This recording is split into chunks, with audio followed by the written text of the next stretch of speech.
धर्म को धंधा लोग बनाते रहेंगे, कानून अंधा है।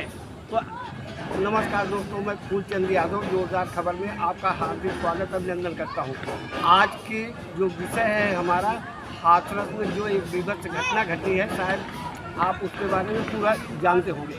2 जुलाई को 2:15 पर जो है ऐसी भगदड़ मचती है कि अब तक 121 लोगों की जान जा चुकी है। आप बताइए कब तक लोगों को पकड़ा नहीं जा सकता है। धर्म को धंधा बना करके लोग अनैतिक शोषण और भ्रष्टाचार से लोग इतने आलीशान भव्य और सुंदर अपने अय्यासी के लिए मकान बना लेते हैं, दौलत आ जाती है इतनी। आप बताइए कहा जाता है कि बाबा कुछ चढ़ावा में नहीं लेते हैं बाबा चढ़ावा में, तो लोग समर्पित कैसे करते हैं। सारे बाबाओं का यही एक मूल मंत्र होता है कि बाबा मेरा तन भी मेरा, मेरा धन भी मेरा, मेरा मन भी मेरा, मैंने अपना तन मन धन सब कुछ को अर्पित कर दिया। दोस्तों, विडम्बना की बात यह है, अज्ञानता में जो अंधविश्वास जन्म लेता है वही हाल वहाँ भी है। भारत के कोने कोने में आप चले जाएं तो कोई बड़े पैमाने पे, कोई छोटे पैमाने पर बाबा बने हुए बैठे हैं। लोगों को बुखार आ जाए तो कहते हैं कि भैया को नज़र लग गई, इनको जो है झाड़ फूँक करवा लो। ऐसे भी बाबा हूँ, इसको ये ताबीज़ बांधो, इसका ये भला हो जाएगा, इनका पानी पी ले जो है इनका सही हो जाएगा, इस नल का पानी पी लीजिए सही हो जाएगा, इन बाबा के चरणों का धूल अपने माथे लगा लो सही हो जाएगा। आप बताइए, अज्ञानता में धर्म को धंधा बना करके कब तक देश की भोली भाली जनता लूटी जाती रहेगी। मैं तो सरकार से कहूँगा कि इस मामले पे कठोर कानून बना करके ऐसे बाबाओं पर नकल कसनी चाहिए, जिससे कि देश की जनता के साथ कोई अनैतिक शोषण जो होता है, भ्रष्टाचार होता है, इस सब चीज़ों पे रोक लगाया जा सके। गौरतलब बात यह है, इतने लोगों के मरने के बाद मुख्य आरोपी मनोज पाल उर्फ विश्व साकार हरि अभी तक जो है सरकार के गिरफ्त में नहीं आ पाए, जबकि हमारे उत्तर प्रदेश के आदरणीय मुख्यमंत्री श्री योगी जी वहाँ का दौरा कर चुके बरसात में। अब कैसे कैसे घटने हुई, सरकार बराबर इस पर जांच कर रही, लेकिन सचेत ये होने की बात है कि जो घटना हो गई है उससे कुछ सीख मिलनी चाहिए कि अब हम ऐसे बाबाओं के चंगुल में न पड़े। अगर आपके बच्चे को बुखार आ जा रहा है तो बाबा के पास न ले जा करके आप डॉक्टर को ले जाइए। आपके घर में कोई बीमार है, तो बाबा के आश्रम में ले जाओगे तो पानी पी लेंगे, बाबा झाड़ देंगे, बाबा हाथ लगा देंगे, बाबा आशीर्वाद दे देंगे, ठीक हो जाएगा। बीमारियाँ होती है, अतिसूक्ष्म माइक्रो बैक्टीरिया से सारी बीमारियाँ फैलती हैं, जो नंगी आँख से जो जीवाणु देखे नहीं जा सकते हैं, उन्हीं का एक संक्रमण बनता है शरीर में, जिसको आप लोग आम भाषा में इन्फेक्शन कहते हो। उसकी वजह से परेशानियाँ आ जाती है। परेशानियाँ आर्थिक, राजनीतिक, सामाजिक, दैविक, भौतिक किसी तरह की हो सकती है। उसका निराकार बाबा पाखंडी लोग नहीं होंगे, उसका निराकार केवल आपकी शिक्षा होगा, आपका संस्कार होगा। आप ही नहीं, आप अपने बच्चों को भी बताएं, समझाएं कि ये ढोंग है। ढोंग बन करके कई बार लोग जो है बाबा बन करके आते हैं, आपका लाखों का माल रफू चक्कर कर देते हैं। अब तो ज़माना इतना हाईटेक हो चुका है, लोग ऑनलाइन करा लेते हैं। कई बार जो है अपनी शिकायतें लेकर के जो है ठगे होने पर लोग थाने में भी थाने में रिपोर्ट दर्ज कराते हैं। मैं सबसे आग्रह करूंगा, जागरूक बनो, सचेत बनो, समझदार बनो। इन बाबाओं और पाखंडियों के चक्कर में आकर के कब तक आप अपनी मेहनत की कमाई को लुटाते रहोगे। आपको जिस पैसे को अपने बच्चे पे खर्चा करना चाहिए, उनको अच्छी शिक्षा देना है, अच्छा फल फूल देना है, खाने पीने की व्यवस्था देना है, आप उस मेहनत की कमाई को बाबा के चरणों में ले जाकर अर्पित कर देते हो। आपके बच्चे का भविष्य जो है बेकार जाता है। उसी पैसे को बाबा धर्म का धंधा बना करके अपने आप का आलीशान महलों में बैठ करके सारा राजभोग करता है। उन्हीं पैसों से अपने बच्चों का बाबा जो है अच्छी शिक्षा दिलवाता है।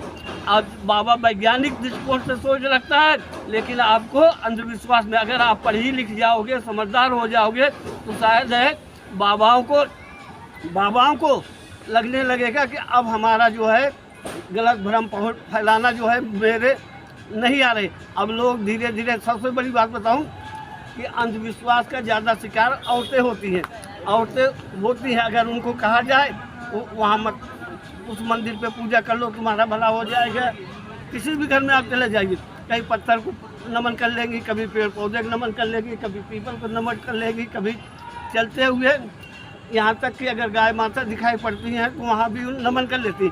हमारे ख्याल से हम बहुत बड़े पैमाने पर हमारे देश में अंधविश्वास है। अंधविश्वास जैसी बुराई को कुचलना इतना आसान नहीं है। इसमें जनता और सरकार को मिलकर साथ देना होगा, तब जाकर के होंगे। अब आप सोचिए, जो मनोज पाल बाबा जो है आज विश्व शाकाहारी के नाम से जो है उत्तर प्रदेश, राजस्थान, मध्य प्रदेश, बिहार, कई राज्यों में अपनी अच्छी खासी जड़ें जमा लिए। भक्तों और अनुयायियों की संख्या बहुत बड़े पैमाने पर हो गई।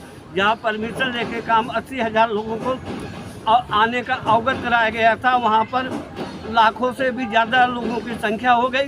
जब कार्यक्रम में एक रंगोली बनाई जाती है कि उस रंगोली पर बाबा जी चलेंगे, उसकी चरण रज ले लेंगे तो आपका कल्याण हो जाएगा। आप बताइए कि उस रंगोली में ऐसी क्या एनर्जी पावर है कि उसको लेने से आपको दैवी भौतिक कष्टों से छुटकारा मिल जाएगा। बाबा रंगोली पे चलते हैं, उसकी जो है चरण रज लेने के लिए लोग टूट पड़ते हैं।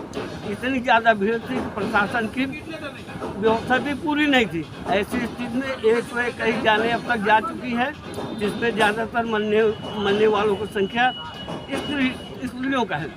अब आप गौर करें, अगर कि आपके आसपास आपके ज़िले में भी इस तरह से आपको बाबाओं का छोटा बड़ा एक आश्रम मंदिर के पास या वैसे भी बनाया जाता है, जहाँ का सत्संग चलता है। सत्संग का मतलब होता है सच्चे लोगों की संगत करिए, जिससे आप मद्यपान न करें, जिससे आप जुआ न खेलें, जिससे आप जो है व्यभिचार की तरफ न बढ़ें। लोग ऐसे उपदेश तो देते हैं, लेकिन आप देखिए कि 99% बाबा जो इस तरह के उपदेश देते फिरते हैं, वो सारी बुराइयों में लिप्त होते हैं। उनके यहाँ बढ़िया बढ़िया प्रकार के जो है मदिराएँ मिलती हैं, सुरा और सुंदरियों का अंबार लग जाता है। तो ऐसे कंडीशन में देश की जनता को जागरूक होना चाहिए। इस वीडियो को देख करके आप अपने घर में बच्चों को समझाइए कि आपको धर्म के धंधा करने वालों से दूर रहना चाहिए। जब भी बीमारी परेशानी कोई है, जब उस बाबा पर केस थे तो सरकार ने परमिशन क्यों दी? जब बाबा जो मनोज पाल उर्फ विश्व शाकाहारी बाबा के ऊपर केस थी, कैसे कार्यक्रम आयोजित कराने का सरकार ने क्यों परमिशन दिया? अगर परमिशन दिया तो सरकार के क्या जानकारी में नहीं थी कि बाबा का 2 जून के पहले 17 दिन पहले से ही उत्तर प्रदेश, मध्य प्रदेश, राजस्थान, बिहार से लगभग 500 बसें बाहर के आकर के सेवादारों की संख्या वहाँ हो गई थी। सरकार को खुद अपने संज्ञान में लेकर के वहाँ की जो है सुरक्षा और चौकस थोड़ा पाबंद बना देते थे। लेकिन उसके बारे में बाबा ने खुद, बाबा कहना तो पाप होगा, मनोज पाल जी ने नारायणी सेना जैसी सेना बना रखे थे। क्योंकि वो पहले कभी पुलिस में रहा करता था, पुलिस के बाद जो है धीरे धीरे दरोगा बन गया। फिर वहाँ से छोड़ने के बाद ना उसको पता था कि अनुशासन कैसे चला करके भीड़ भाड़ को कैसे इकट्ठा किया जाता है। महिलाओं की सेना बनाना, पुरुषों की सेना बनाना, कमांडो बनाना, इस तरह से बना करके कार्यक्रम विगत 25 सालों से चला रहा था। क्या सरकार को इसकी जानकारी नहीं थी कि अंधविश्वास है? सरकार के लोग भी तो कई बार चरण चुंबन करने पहुँच गए हैं। चरण चुंबन की भाषा उसके प्रति बोले। अगर आज मनोज पाल की जगह जो है सैफुद्दीन कोई होता है तो शायद अब तक वहाँ बुलडोजर चल चुका होता है। मैं तो आग्रह करूँगा कि देश की जनता भोले भाले जनता को जो बाका करके इस तरह से लोग फैला रहे हैं, कहीं झाड़, कहीं फूक, कहीं जादू, कहीं टोला, शनिवार को इधर मत जाओ, मंगलवार को इधर मत जाओ, यहाँ का पानी पी लो, ये कर लो, नहीं, ये सब जादू टोने से जो है कुछ होने वाला नहीं है। जागरूक बने, शिक्षित बनिए और समाज को आगे ले आइए। विज्ञान प्रौद्योगिकी की तरफ आप लोग बढ़िए। इससे आपका भी कल्याण होगा, परिवार का भी कल्याण होगा, समाज का कल्याण होगा और देश का कल्याण होगा। नमस्कार।